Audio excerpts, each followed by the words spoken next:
It's preparing to live stream the meeting. Oh, setting I up don't your see it on meeting. YouTube yet. Yeah, it's still setting up. Oh, should have done this earlier. We're late. No, man, we're good. We're late. It's here preparing to stream, preparing to live stream the meeting. Oh, setting up. I don't see it on YouTube yet. It's talking. Yeah, it recorded me talking. Still Setting up. Oh, should have done this earlier. We're late. No, man, we're good. So how does this? How We does were this live work? like 20. We've been live for like 20 seconds. Just Oh, have we? this is how good. This is how good we are. See- Oh, should have done this earlier. We're late. Are we gonna have to mute you, dude? All right, so welcome to Collab Houston. This is an idea that the four of us had with, I think so, right? I think this is an idea that we had with thinking through youth ministry. We've been talking about this for like 5 years, that we should probably get together and have a discussion, but then record it for people to see. So I think the big thing is for us, this is a chance to for you guys to listen in. There's 4 youth pastors here. We've been doing youth ministry for a little bit. Let each person introduce themselves in a little bit, but I want to welcome you to our pilot podcast, Zoom, YouTube live thing. Yeah. And so I want to welcome you guys. If you want to leave some comments or chats in the chat box, feel free to do that.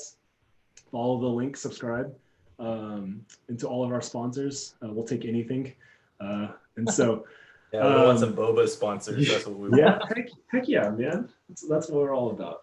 But yeah, I just want to start off just going, why we wanted to do this first, and then we'll do the intros in a little bit. But Kai, I think before this whole thing, you had something that what's one of the big things you want to get out of this kind of this dialogue?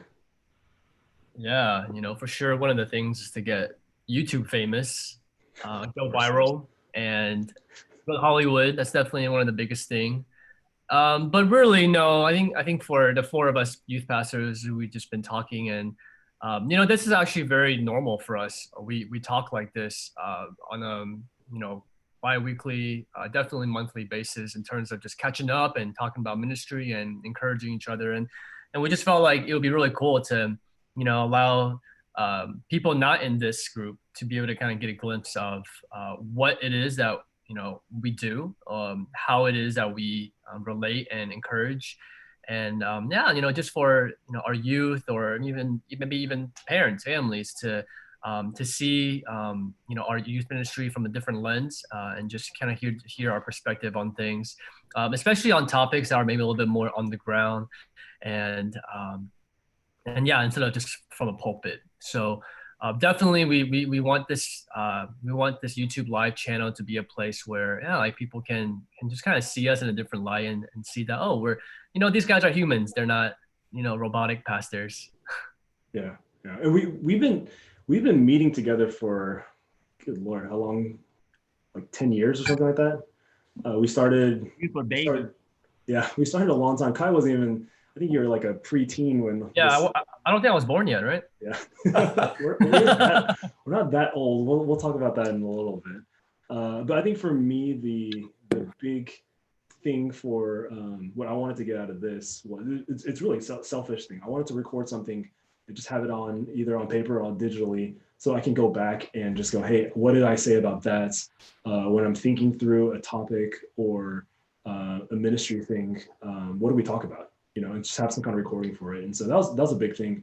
But also that I'm just going, I always want to encourage young youth pastors, especially, to always listen to other people. And if you have a good idea or you have something, then I want you to make sure that you are teaching the next generation. And if this is a way to kind of archive that, then that's what we want to be able to do in that arena as well. And so any of you guys the rest of you guys have any other hopes to get out of this, or because we have no clue what the long-term thing is. This is kind of a dry run, but this is just really 4 friends talking. But do y'all have any other things to add on?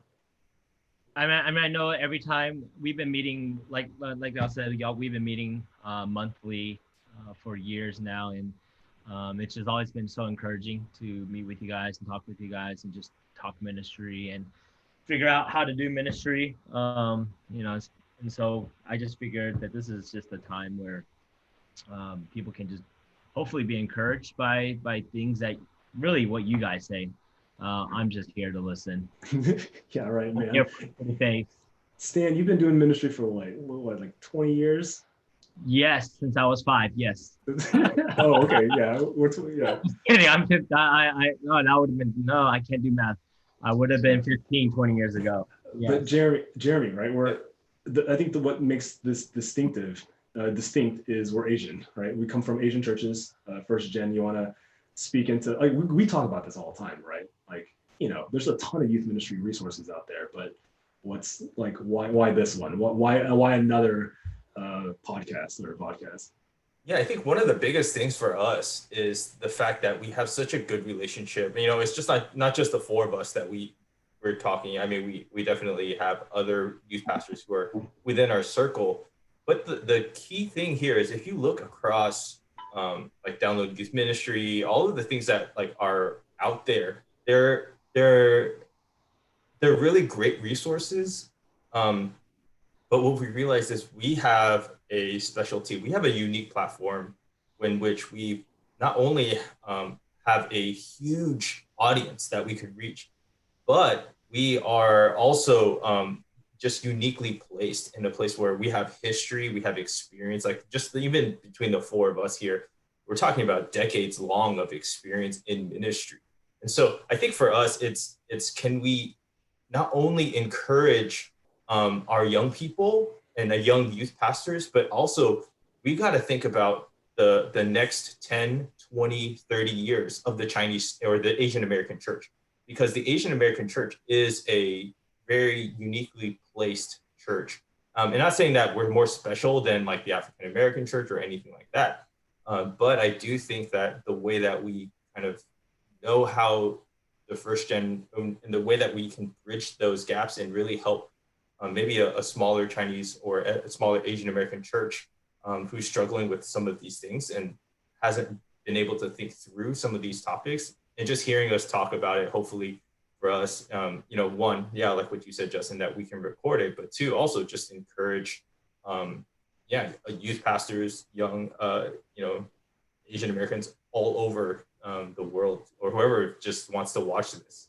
Yeah.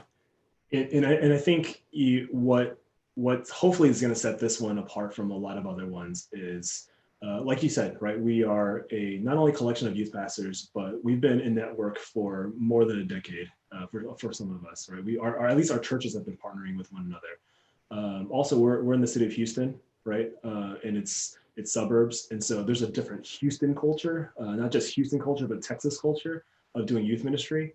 And so we're going to be touching a ton of topics that we've already laid down. And I mean, we've got all the way to 2030 covered as far as topics. But one thing we have to, or we're going to talk about down the road is the future of the Asian American church. We're going to hit basic topics like dating and social media, mental health, but we're going to always come at it from our perspective and our context. And so it is within the Asian American context that it does put a wrinkle into it. And so when you read books, a lot of times that we read books, we're just going, hey, that sounds really good in practice or in theory, but in practice, man, it's totally different, because there's all these assumptions that we can't afford to assume inside of Asian American church. And so hopefully this is going to benefit.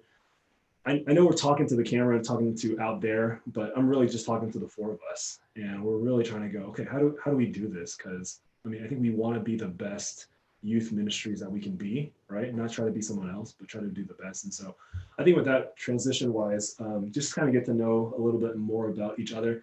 We were joking before, we've been talking with like 10 years and stuff, but we don't really know too much of the ins and outs. The basic stuff, yeah, but hopefully throughout the thing, you get to know us. So we'll start with the baby real quick of the group, and it's Kai. Fresh out of high school, let us know. Just kidding. Let us know. Tell us about yourself. Church. Family. Yeah, give us your TikTok handle and how we can subscribe to your. Dude, do one of those TikTok thingies, whatever people like to do. I don't know. Okay, Dad. First of all, I don't even have a TikTok.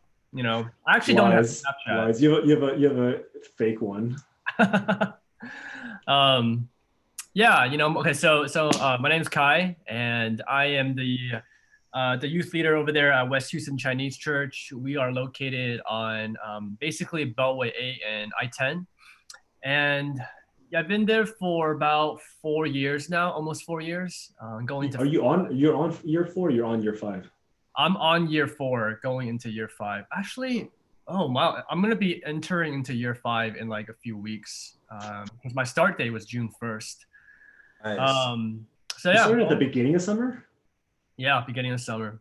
Oh, interesting. All right. Was that a mistake?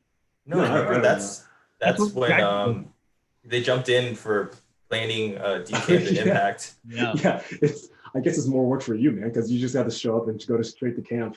Well, you know, it was going to camp where I first met my wife, actually. It worked.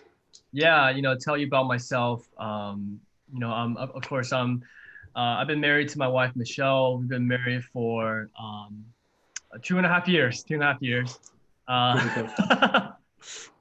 And yeah, we're actually expecting our first baby in about a month.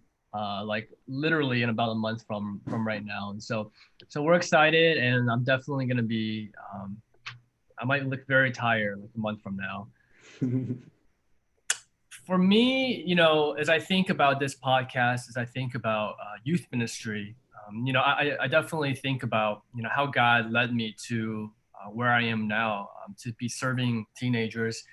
And, you know, I think definitely for me, God has always left a really strong impression in my head and my heart about youth, people in youth ministry. You know, growing up at Fort Bend Community Church, you know, we had great youth leaders. I had great Sunday school teachers and just different adults who came into my life and who I'm still very close to even today.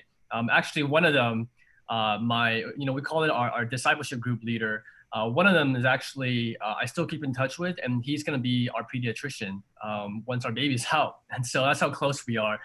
But, you know, growing up in the church and youth ministry, it was always just a positive, for the most part, positive influence for me. And when I, you know, was starting to discern my own calling into ministry and considering where to work and you know, who to serve, you know, God has always kind of kept our teenagers in my heart.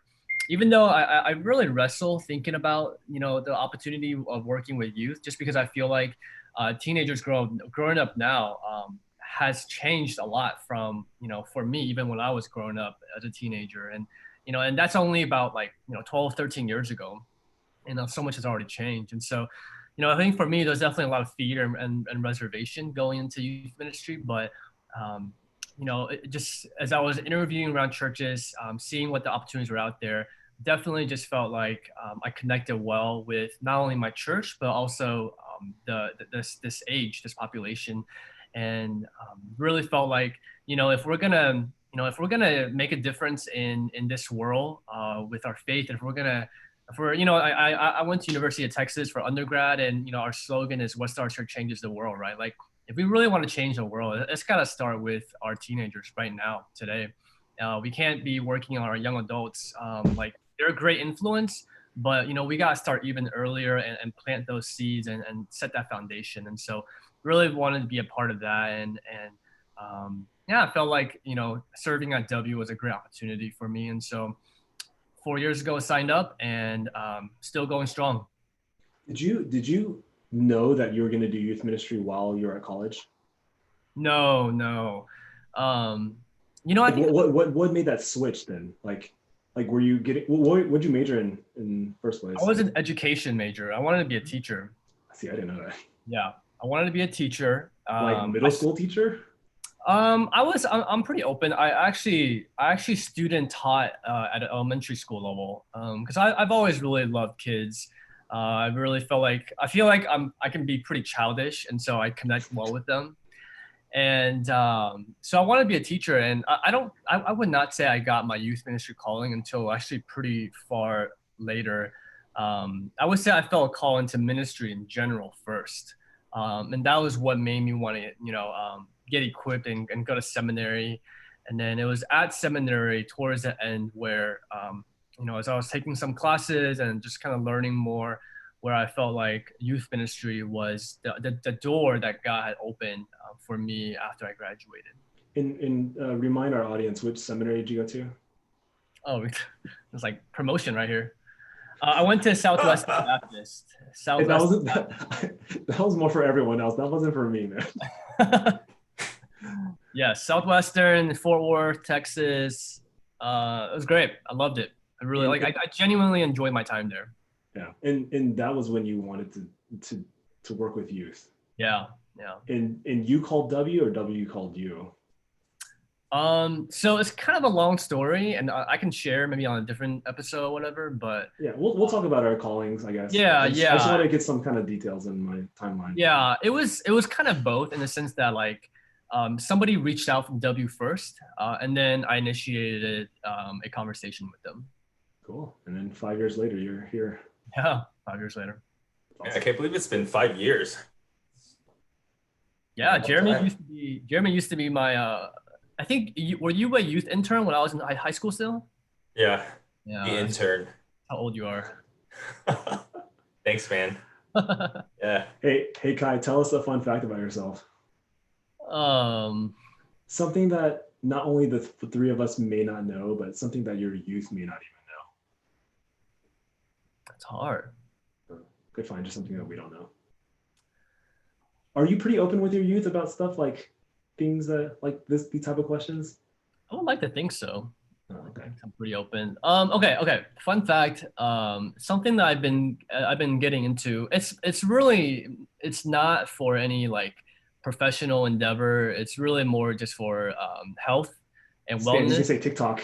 No, I started ever since the quarantine. Actually, I started doing a lot of boxing. I started doing boxing to work out because one, we can't go to the gym, and two, I was just really tired of like old workout routines, like just like weightlifting and like I don't run, I don't play basketball. Easy. My cardio is terrible. Wait, so I started boxing.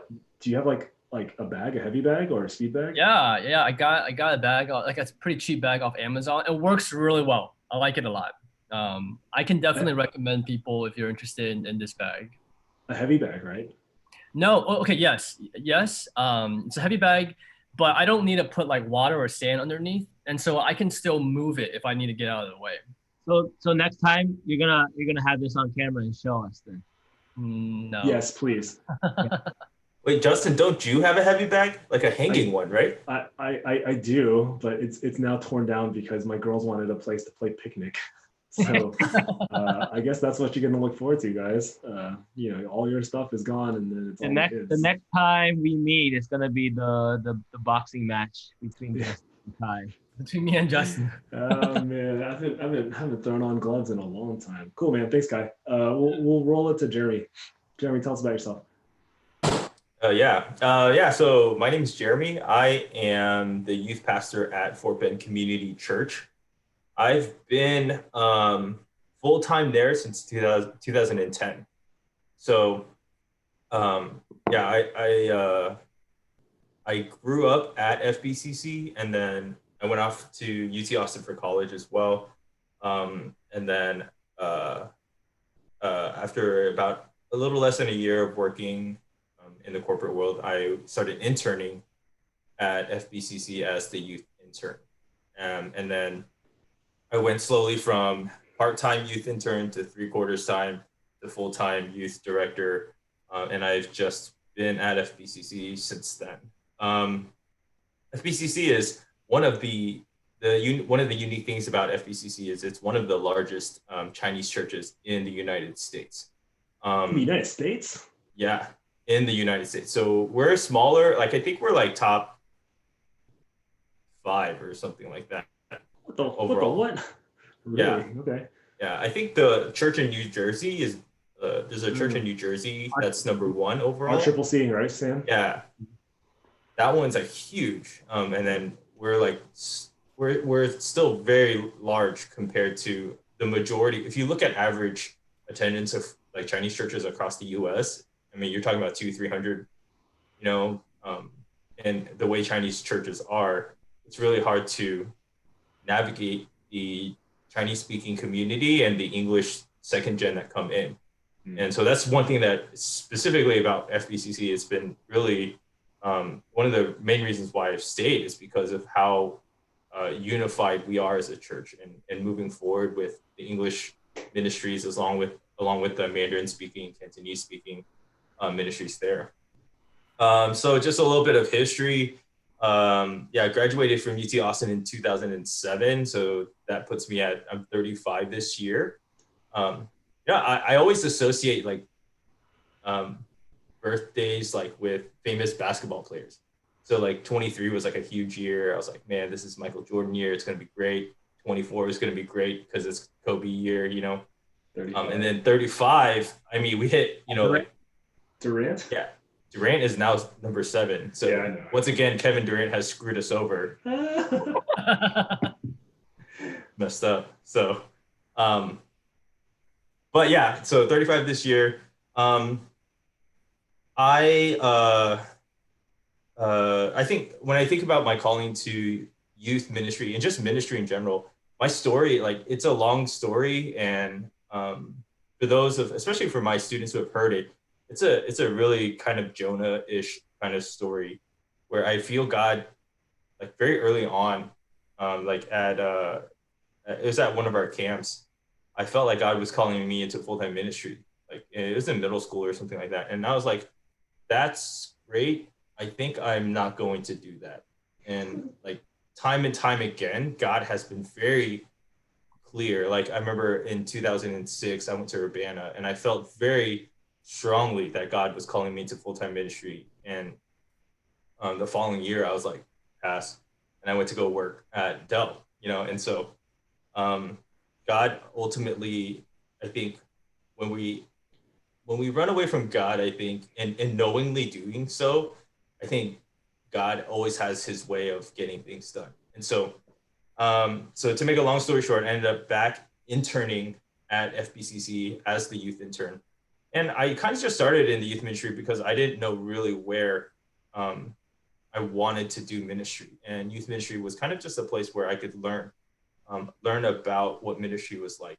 And I think through that internship, I really developed a heart for understanding youth, understanding young people, and understanding that the fact that, kind of like what Kai is saying, if we're going to make cultural changes, especially in the Chinese or the ethnic church, if we're going to make big lasting changes, it's got to start from our young people, because that, by giving them the keys to leadership, by giving them the opportunities to grow in their faith at an early age, that's really where they can come back and impact the church and continue growing the church for the future. And so that's really where my heart has been in trying to help our young people take ownership of their faith, take ownership of understanding who God is from a very early age. So yeah, that's kind of like, it's a very condensed version of my story. When you went back your first year as an intern, was it hard? Was it enjoyable? Did you just hate it? Were you like, oh God, this is the wrong one. Let's go again. I mean, I went into it with kind of a bad attitude. I had ended up like a relationship very recently during that time, and I had there's a lot of brokenness, I think, just in general in where I was during that time, and we can get into it later. So it wasn't necessarily ministry. It was more personal life that might have affected stuff. Yeah.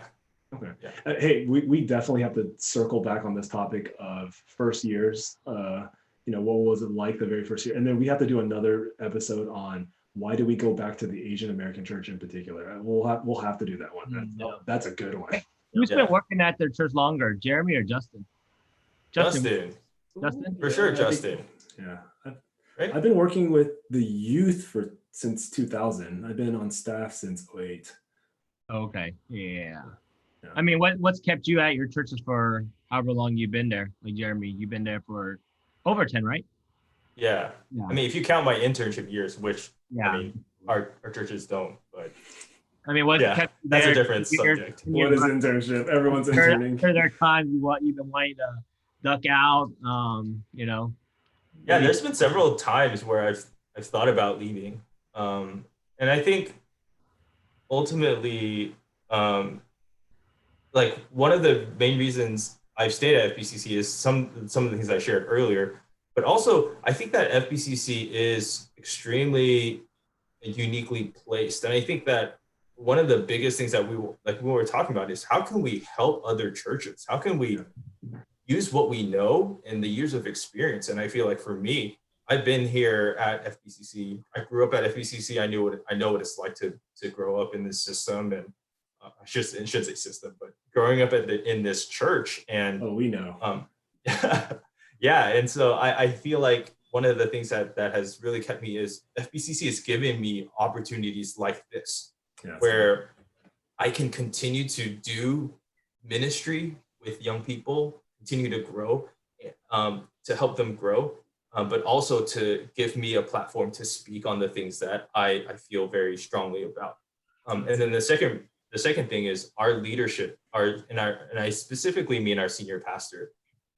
Pastor Brian is a leader who always wants to learn and grow, and I that's one of the main things as far as keeping me at FBCC. I mean, he's tough, like he's a tough boss, and I'm not gonna shy away from that. But at the same time, yeah, I mean, at the same time, like this past February, he went with me to the Fuller Youth Institute, where we sat in a cohort, we listened to people. He wants the same thing that I do, and that's for the ethnic church, the Asian American church, to continue on 20, 30, 40 years from now. You know, he's getting older, and so he's going to retire one day. I don't know when that is. But one of the things that he wants to see is to make sure is that the church is still going to be able to reach the Chinese immigrants and the second generation Chinese Americans. And that, I'm on board. That's a huge thing. And I mean, again, that's another episode, right? Of going, what's the relationship between upper leadership and the youth ministry is crucial for the survival of the Asian American church. For sure. Hey, before we move on to Stan, give us a fun fact about yourself. Fun fact. Also, hey, tell us a little bit about your fashion choices with your hair when you were younger. Yeah, hey, let that be the fun fact. Sure. Yeah. You've done that. Actually, so I think like one of the nice things, like and this is like it's kind of bad, I guess. I'm actually kind of proud that I have a full head of hair. I think one of the jokes at FBCC is once you become a pastor, you lose all of your hair. And so I've tried, like, one of the things is, for me, I'm not afraid to try different hairstyles. And so when I got to college, I decided to grow out my hair as long as possible. And it got probably down to, and like a lot of my youth know this, they always look for this picture online. Can we show this? Like, surely you have this available. You can screen share it with us. Not readily available. What are you talking about? You gotta have this. It's not readily available. I mean, I could find it, you know, but it's I did man bun before man bun was popular. Hold on, Kai, you knew about this? Stan, did you know about this too? I mean, I've known Jeremy for a while now. I've never. Maybe it was so bad that I put it out of my mind. I just don't remember. I don't remember this at all. I mean, it was my sophomore year of college. I remember because when I came back, like a mullet.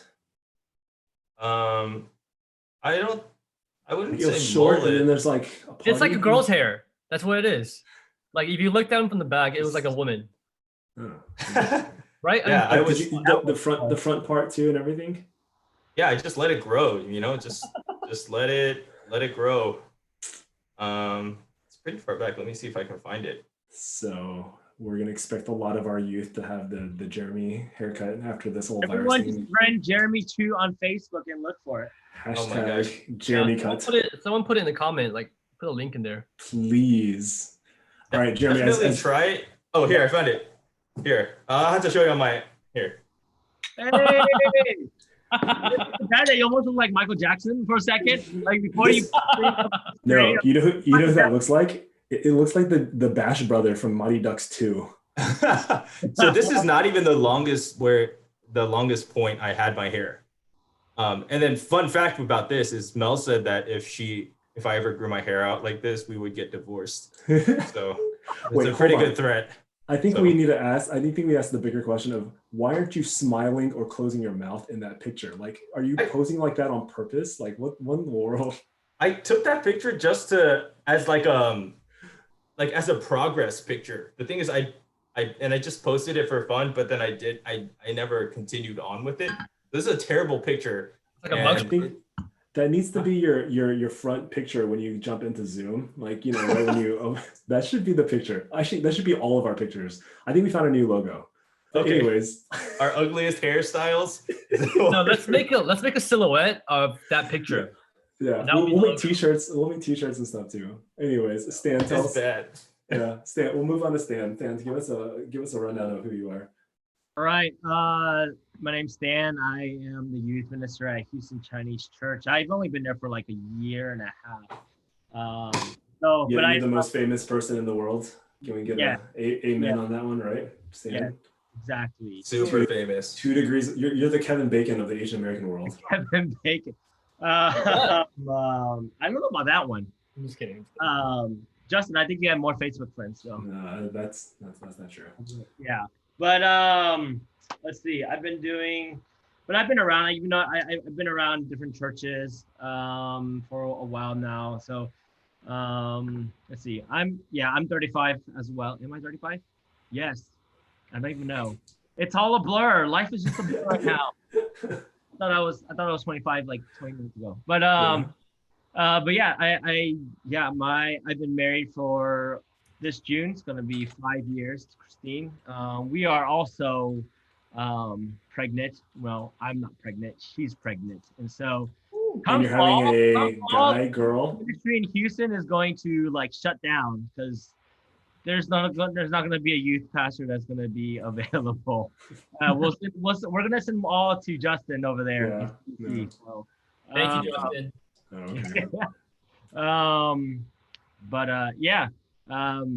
Someone asked something. Never mind. You asked something, Justin. I asked. You're having a girl. I'm having a girl. We're calling her Astrid. So Astrid. Wait, that's her name? That's her name, Astrid. Oh, you're announcing it online? Whoa. Oh, wow, I guess so. There you go. Does Christine know this? Sorry, Christina. and all of my family? Actually, in 20 seconds or 30 seconds, everyone's going to know. But yes, everyone's going to know now. Oh my gosh. This is the greatest podcast ever. Wow. Astrid. Yeah. So, what does Astrid mean? It's from the Dragon movie. It's the How to Train Your Dragon. That's the girl. Yeah. It also means star, right? Crazy Rich Asian Girl. Okay. That's yeah. And then there's the Crazy Sister on what's that show? Miss Maisel, whatever on Amazon Prime. Y'all watch that? Marvelous Miss Maisel. Marvelous Miss Maisel, whatever. Yeah, Crazy Sister. Wait, so how did you guys choose? I have no idea actually. I think Christine chose it. Wait, what? You didn't like agree or decide into? No, I was like, oh, I like that name, and we'll choose it. And so that's how we decided. So does Astrid have a meaning? Huh? What does it mean? No, we didn't really do that, but we did look it up. It was like Scandinavian for like godly strength or something. Oh, okay, that's good. Something like that. It always works. It always works out when it's actually a good thing, right? Yeah. That's good. Yeah, way to not go the Hebrew or Greek route. Yeah. Hey, I want to give a shout out to some random guy named Daniel Zhang who's writing a bunch of comments and giving us history of the name Astrid over here. You are the best, Daniel. We will if we ever hey, get Daniel. if we ever do giveaways, Daniel, you are the first one who gets a giveaway, man. He was the first commenter, huh? We should have said that. Yeah, we're gonna give you some money. Yeah. What is this? This is my very first coffee pasta. Remembers about pasting it because if not, I have no idea. Anyways, my bad. Back to me, right? Back to me. My story of getting to youth ministry. I think God really spoke to me. This was back in high school. God really spoke to me about wanting just. Actually, this was my confirmation ministry. I had not first Philippians. There's only one Philippians. Philippians 21 version. What seminary? What seminary did you go to? Yeah, Don't go to we're not going up north, Dan. We're not going up north. First Philippians. We're cutting this. One Philippians. It was a Philippians. No, man, we're 1:21 live, dude. disaster. Philippians 1:21 moment, you know, where Paul says to live as Christ, to die as gain. And I didn't realize this till later on, but for me, I was just driving and I was like, man, what is this? Why am I still here? Why do I have to go through like life and all this stuff? And God's like, hey, I want you to work for me. And, you know, I need you to work for me. And I was like, all right, that makes sense, right? Like, yeah, if I were gone, it'd be so much better just to be with Christ. And God's like, no, I want use your life for me. And that was just him just going, hey, do ministry for me, go after people's hearts. And that was a big thing for me where God used a lot of people, especially. So I actually went to Fort Bend as well when I was in high school, Fort Bend and HEC. And so two of my three big influencers were, so youth director at Fort Bend back then was John Lynn. I believe he's at Access now. And then Pastor Jason at HEC, he was my youth director at that time. And then my own discipler back then, Phil Chi. These are guys that poured their life into me and just kind of shaped my journey. And so for that, I saw their work in my life, and I want to do the same for youth. And I saw my life change. And it was dark. My youth years were really dark. I wasn't too crazy or anything, but it was just inside. It was a lot of darkness. And so when God pulled me out of that darkness, and I was like, man, I know that youth go through a lot of the similar things where they're in dark places or they struggle with so many different things. And I really felt like I want to do the same for so many youth these days. And so that was just probably the two of the big reasons why I do youth ministry today. It's just, there's a lot of darkness out there, and we go through a lot of stuff and go through a lot of crap. And I just want to pull as many students out as possible. I mean, hopefully God will use me, as he says, to live as, to die, to live as Christ, right? And to point students to Christ. And so, that's just a little bit about my story and why I do youth ministry today. So. Yeah, I know we were joking earlier saying, everyone knows Stan, but I mean, like, I say this with all sincerity. I think you've really reached a lot of people. I remember praying for you as you were about to go to Boston. It was one of the camps when you announced that you were leaving, and I just remember like a ton of people were just like bawling their eyes out when you made the announcement. I was just like, good Lord, man, this guy's affected a lot of people, and like in the best way, right? And so I just wanted to commend you, like, hey, not only to follow the calling, but to come back and to serve. I think that's awesome. Right. Yeah. I remember when I was in high school, and I had a lot of friends who, went to my church, but also went to HCC. And I remember I would go with my friends to HCCs on like Friday night fellowship night just to hang out. And that's where I met Stan for the first time. I don't know if you remember Stan. Just a ball of energy. I met you then. And I was like, oh, wow, this like, I assumed you were like the youth pastor or one of the youth pastors. And I remember you made that experience so fun. You were like full of energy. I was like, wow, this old guy is pretty cool. It's pretty fun. This and old then guy. you're actually not that much older than Yeah. I say that, one thing I do at youth ministry, it is the energy, but then I'm like, man, for me, I'm like, I'm gonna do youth ministry till I'm too old to do lock-ins. So it's bad. Man, I already feel too old to do lock-ins. My youth will tell you right now. We should have a whole episode on lock-ins. Yeah. Dude, we got so much content for you guys. Just keep subscribing, right? All right. I'll wrap this up. Me? Okay. My name is Justin. Currently the youth pastor at Chinese Baptist Church. Been on staff for I think this is my 13th year. Been working with teenagers since 2000. Just before I get to my journey, I'm married, Tina. I have two girls, Ella and Mia. You might have seen them on Instagram and stuff like that. But my journey is pretty crazy. I wish I could tell you that my calling into ministry was was clean, but it was actually it's very similar to Jeremy, but with a lot more darkness to it. And so my dad was the former pastor here at CBC, and he left just very, very betrayed, very beaten. They kind of ran him out. And so early on, we just saw kind of the brokenness inside. To me, all I knew was CBC at that time. So I thought all churches were messed up, right? I thought it was all kind of very, very, a lot of betrayal, very kind of, you can't shepherd people. It was just a lot of backbiting and fighting and stuff. And I just remember I love Christ, but I hated the church. And I grew up with that disdain. And especially for my sister and I, we saw that firsthand inside of a Chinese church. And so I couldn't shake that. And so it wasn't until junior year where I had to start going on Bible studies at First Baptist. And that's where I got introduced to guys like Jeff Johnson, Matt Chandler, Smith Greg Band. Smith Band, right? But this is Hey, they still around? Is it? I don't know. Stephen Smith, doesn't he play for First or Breakaway or something? Anyways, but like I made a vow, a commitment, never to do ministry and never to go back to the Asian church, right? And the irony of it stands there. And so I remember applying to CBC because, and I said I would only apply to CBC because they kind of took care of me financially throughout college, and I'll still remember there. And I was like, look, I'll apply. And I think they were offering me like below minimum wage at that moment. And my parents were like, why even trying? And I was just like, well, I'll just do it. And then I'll try to get out of it.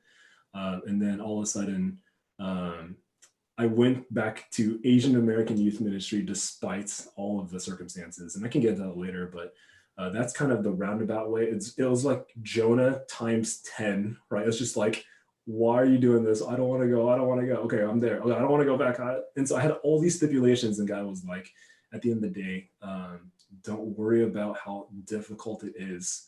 Are there people that need to be discipled? Do you care about this? And what do you want to do about it? Because he was just like, at one point, I remember God just going, stop complaining, right? Like there's all these issues, and and at that time, I didn't even know that every church had issues, but there's all these issues, and I had all these excuses why I deserved a better spot to start.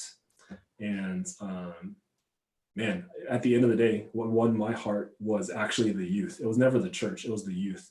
And I made a deal with the youth. I said, hey, this is the reality of it. I told them, I was like, hey, look, this is what they're paying me. This is why I don't want to come back. This is why I think I should go somewhere else. And I made a deal with them. I said, hey, if you guys are willing to follow, and we're going to go hard, right? We're going to try to break the mold of, dysfunctional Asian American church ministry. And we're going to break that. And we're going to go as hard as we can into this gospel and into studying and all this stuff. And if you're willing, then I'm coming. But if you guys aren't even close to being ready, I'm not coming here. And so they said, let's go. And the crazy thing is I had a resume ready every single year, just in case. But it's been 13 years and I'm still here. And so that's a little bit of my story of ministry. What's keeping me is the same as the three of you guys. It's I truly love students, but now it's even bigger because we know the brokenness, right, Stan, of them, and we feel for them. But now there's another layer of being a parent, and you're just like, oh my gosh, there's a whole nother dimension to youth ministry, and that's the family. And I'm like, oh my gosh, we gotta. And now we're burdened of caring and discipling them, and now they're becoming closer in age, so it's easier now. And then the third element for me was the Asian American church, because I was like, I didn't know of a healthy Asian American church growing up. Like, and again, I didn't know what was going on in y'all's churches, but I just like, hey, I know my context, and if I can do whatever I can to at least get the next generation to be more healthy, then that's the point, right? Then I'm going to spend my days maybe fixing holes and maybe never seeing the ground leveled again, but at least I can fix holes and at least I can push forward, right? And I think that's the whole point of this gathering. It's how can we talk, how can we equip, but also how can we lay the foundation for maybe there's some of you guys who are youth right now that are listening, and maybe ministry isn't your plan. maybe you're in ministry already and you're upper leadership in a church, and you're trying to go, okay, what's going on with youth ministry in the Asian American church in 2020, and how do we move forward from that? And hopefully our discussions not only challenge you guys, but encourage you guys to. And here's the thing, I think the four of us would agree, we're going to need people to come after us. Like, we can't be the end all be all to youth ministry. Like, that would be the worst plan ever. You won't be. Wait, Oh no. that'd be the worst if we were to end all the youth ministry. I think we can end. I think we can pass this on when Justin gets his maybe 4th or 5th doctorate. What do you guys Yeah, think? that's not gonna happen, man. You already got 2, right? So just need 2 more. Yeah. But I think that's the big thing. We need another generation, because we're feeling the age, man. You said you don't like lock-ins. And so, no matter if it's 5 years or 10 years or 20 years in youth ministry, we want to do it. But we realize at this point, we have to train the next generation of youth ministers, not just of Asian American churches, but of youth ministry. And so hopefully we can encourage, and hopefully you guys can jump in and let us know what you guys need. And so this is the whole point. We want to equip you guys as well, to resource you guys as much as we can. But we got a ton of stuff in the works. We got Jeremy with his hair. That's going to be the next meme that goes viral. Oh man. We got episodes of Kai boxing, right? We got all of that that's the stuff. boxing, right? Oh yeah, we'll just virtual box. Kai's gonna kill me, man. Yes. Kidding me? Look at that guy. He's the only one with an LA Fitness shirt on. Like, come on, I'm not. That I never him. go to. Yeah. Look at Stan's shirt. He's got low battery, right? No energy. Come on. Youth ministry, that's what happens. Oh man, that's awesome. Wait, hey, Justin, you gotta tell us a little bit about yourself. Just fun fact. Tell us the secret of how you always get free stuff. Yeah. Free stuff. All right. So the way to get free stuff is, man, I don't know. I don't get free stuff. Always. No, man. No. Here, I got a question for you, Justin. Okay, go ahead. Where, how did you and Tina meet? And then where did you take her on your first date? Oh my God, that's a great question. But if she's watching, she's gonna be embarrassed as well. But so I'm totally gonna tell this story. So So I was in Fort Worth at seminary at Southwestern, doing youth ministry, MDiv and stuff. And she went to Arlington Chinese Church. And that's the church that we both met at. And so our friend group was really small. And it was like Jen and Clem and all those other guys. And so we actually worked with youth ministry. And we were actually friends for like 3 years. Before we even started dating, because her what she'll tell everybody is, if she knew me in high school or college, she would never have dated me, because she knew that I was that guy. And we don't have to get into what that means, but she would never. Later on, we will. Yeah, later on. That's another episode. See, we have to save some stuff to the end. But anyways, our first date, I thought it was clever, but went to Barnes and Nobles, and this is kind of what I would do on first dates. So it was a cheap thing. So I went to Barnes and Nobles. I got a to-do kit, and it was like drawing dragons. And so it was like the thing that was on sale. And I was like, yeah, it's a fun craft. It's going to cost me like $10. So we'll get some coffee and then we'll go draw dragons. So yeah, I'm not that proud of our first date. It was very practical. I thought it was creative, but I didn't realize like drawing dragons was really, really difficult. And so it was like 5 minutes, and then we were hey, that's better than like going to a movie or something, right? Yeah, I guess so. We talked, and so hey, we're married now, 2 kids. Word to all the girls: if a boy takes you out to a movie for the first date, you should not go out on a second date with that boy. No way. No way. You know what's funny though? We were cleaning out our house and we found the dragon drawing kits. Oh. So I'll have to next time I'll show. And we actually have the picture and we dated it. Like we dated that thing. Oh, nice. And so unless our girls recently just destroyed it, I'll bring it up for our next thing, which leads me to go. For you guys, what we want to do is we want to do this every other week, right? We want to go live every other week on Thursdays, 8:30 Central Standard Time. And so Hopefully you guys are benefiting. We got a ton of topics that we need to cover just for our sake, but also we want to get you involved with questions and stuff. I want to do this. Yeah. Can we have, if you're all still watching, and just comment stuff that you want us to talk about, things that you have questions about. Just comment anything that, hey, like, I would love to hear about this, or can y'all discuss this, or what do you think about this? Just put that in the comments, and we'll definitely get to those in our later meetings. And I think we said that if we get enough like subscribers, like one of us has to do something crazy. Like we'll set certain benchmarks of, Ooh. Yeah, I think we should do like giveaways. I mean, we're using 50 subscribers. Right? Who's gonna shave their head? Jeremy. you're trying new things. If we get 100, if we get 100 subscribers, I'll let one of my girls cut my hair. We'll do that. Oh yeah. All right. Hey, are we doing a 50 subscriber, and then someone will shave their head? Yeah. Hey, like we'll big shave, not just like, but like, and then you take like a razor. Oh yeah. I don't know about that. I'll let my girls shave my head with a guard. How about that? But only if we get 100 subscribers, I'll let my kids, and we'll do it live. Right? We're going big. No 50 subscribers. Yeah, we'll get 100, man. Like, come on, we're a legit podcast. We have a logo.